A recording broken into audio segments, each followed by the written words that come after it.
Morning all dear friends, if you are new to this channel then subscribe and press the bell icon. इस video में लेके आए हुए हैं सौर मंडल से संबंधित क्वेश्चन आंसर। तो अच्छी तरह से याद रखेंगे, ये सारे कॉम्पिटिटिव एग्जाम में ये क्वेश्चन को पूछा जा रहा है। आइए फर्स्ट क्वेश्चन की चर्चा करते हैं। आपसे पूछा जाएगा कि सबसे बड़ा ग्रह कौन सा है, यानी सौर मंडल का सबसे बड़ा ग्रह कौन सा है। तो आंसर क्या होगा आपका? बृहस्पति होगा। इसे याद रखिएगा। अगर पूछा जाए कि सौर मंडल के सूर्य के सबसे निकट ग्रह कौन सा है, तो आप आंसर क्या लिखेंगे? बुध लिखेंगे। इसे याद रखिएगा। सूर्य से सबसे दूर स्थित ग्रह कौन सा है? तो सूर्य से सबसे दूर ग्रह स्थित आपका वरुण है। इसे याद रखिएगा। और पृथ्वी के सबसे निकट स्थित ग्रह कौन सा है? तो शुक्र याद रखेंगे। ये सारे एग्जाम में ये क्वेश्चन पूछे जा रहे हैं। सबसे अधिक चमकीला ग्रह कौन सा है? तो सबसे चमकीला ग्रह आपका कौन सा है? याद रहे, ये शुक्र है।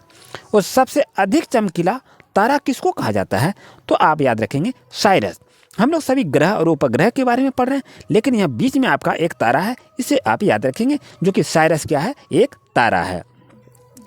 सबसे अधिक उपग्रह वाला ग्रह कौन सा है? तो आंसर क्या होगा? बृहस्पति होगा, जो आप जान रहे हैं। इसे आप याद रखेंगे। सबसे अधिक ठंडा ग्रह कौन सा है? तो वरुण है। और सबसे अधिक गर्म ग्रह कौन सा है? तो आपका शुक्र है। याद रखिएगा, सबसे अधिक ठंडा ग्रह पूछा जाए तो वरुण लिखिएगा, और सबसे अधिक गर्म ग्रह पूछा जाए तो आप क्या लिखेंगे? शुक्र को लिखेंगे।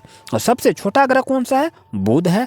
और पृथ्वी का उपग्रह किसे कहा जाता है? तो पृथ्वी का उपग्रह चंद्रमा को कहा जाता है।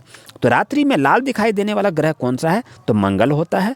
और सबसे बड़ा उपग्रह कौन सा है? गैनीमेड है। इसे आप याद रखिएगा। और सबसे छोटा उपग्रह कौन सा है? डिमोस है। इसको अभी याद रखिएगा। और हरा ग्रह किसको कहा जाता है? हरा ग्रह आपका वरुण को कहा जाता है। तो आपको याद क्या रखना है? रात्रि में लाल दिखाई देने वाला ग्रह कौन सा है? मंगल हो गया। सबसे बड़ा उपग्रह कौन सा है? गैनीमेड हो गया। सबसे छोटा उपग्रह कौन सा है? डिमोस है। अधिकतर क्वेश्चन में देखेंगे कि सबसे बड़ा उपग्रह पूछेगा या सबसे छोटा उपग्रह पूछेगा, ये दोनों में से कोई एक तो पूछेगा। तो इस तरह से इसको याद रखेंगे। और पूछा जाए कि विशाल लाल धब्बे वाला ग्रह कौन सा है, तो आप क्या कहेंगे? बृहस्पति कहेंगे। और नीला ग्रह किसको कहता है? तो पृथ्वी को नीला ग्रह कहता है। इसको आप याद रखिएगा। और भोर का तारा अगर कहा जाए तो भोर का तारा किसको कहता है? शुक्र कहा जाता है। और सांझ का तारा किसको कहता है? शुक्र को कहा जाता है। दोस्तों, ये सारे क्वेश्चन सौरमंडल से था।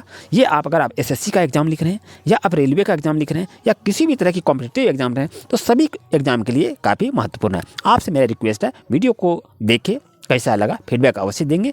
अगर आपको वीडियो अच्छा लगा तो लाइक कीजिए, चैनल को सब्सक्राइब कीजिए और अपनी स्टडी को बरकरार जारी रखिए। आप सफल होइए, यही मेरी कामना है। Thank you.